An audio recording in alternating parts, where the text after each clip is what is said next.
Hey guys, so we've now finished up the boil. 60 minutes are over and we're going to add in the last hop charge. So those go in there and we turn off the heat and cover our pot. Okay, so we're taking this off of the boil now and we're going to cool it down. I need to move a little bit quickly with this, so I'm going to move it over, show you, then I'll come back to you and talk to you about some hops. So I'm taking this pot over carefully and I'm going to put it in that sink that I showed you earlier that's half full of water.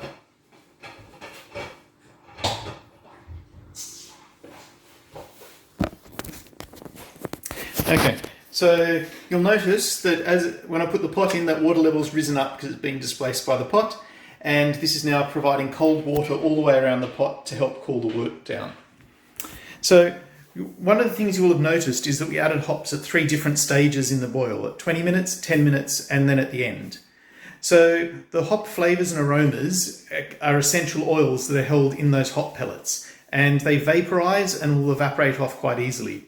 So those hops we put in the first edition, a lot of those flavour and aroma oils will have burnt off as part of the boil.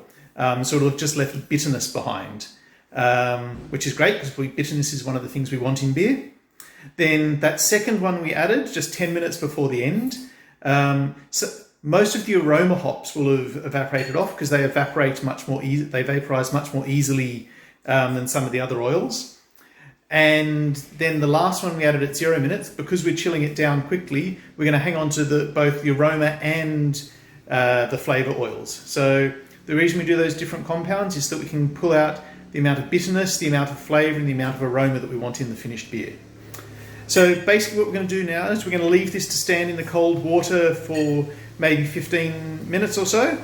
That's probably going to drop the temperature of the wort down to maybe 60 degrees or thereabouts. We'll then take the pot out, change the water in the bottom and put it back and put the pot back in to come down.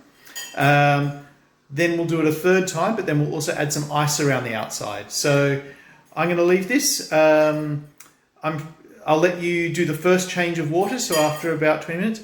Remember, we need to keep the wort inside that pot completely sterile, so don't open it up or add anything. We did sterilise our spoon, so you can give it a bit of a stir before you change the water to help even out that cooling process. But I'm going to come back to you when we're doing the third set of water. So this first one goes, you can change it yourself, and then we'll come back to do the last one along with the ice together in a little while. Thanks, eh? Hey folks, back again. So my wort has been sitting in the pot in water. It sat there for about 20 minutes. I then changed the water and it sat there for about another 20 minutes now.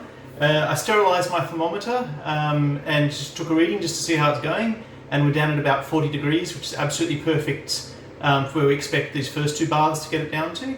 So now it's time to do an ice bath on it. So I'm going to take the pot out of the water and drain the water off. It feels really nice and warm because it's 40 degrees.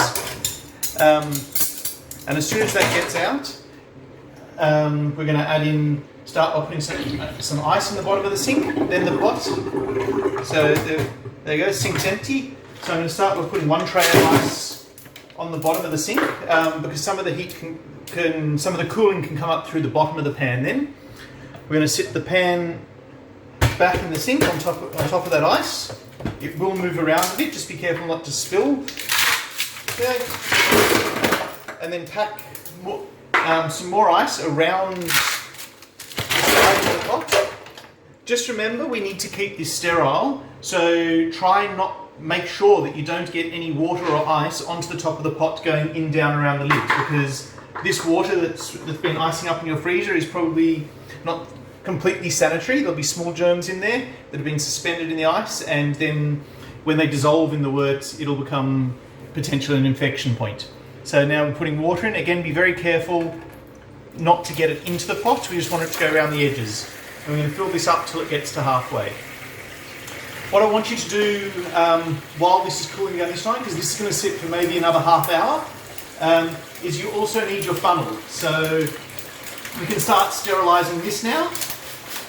So whether this is putting it in your bucket of bleach or sanitizer, or if you're using a spray no rinse like mine, do that and make sure that it's sitting there ready for when we've done this, because after this next chilling, we're going to put it into the fermenter. We're also going to sanitize a pair of scissors and the outside of our packet of yeast.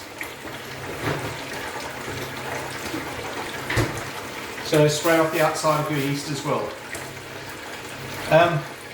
That's it, fairly easy, and I'll be back in 20 minutes to do the last stage for you, maybe half an hour.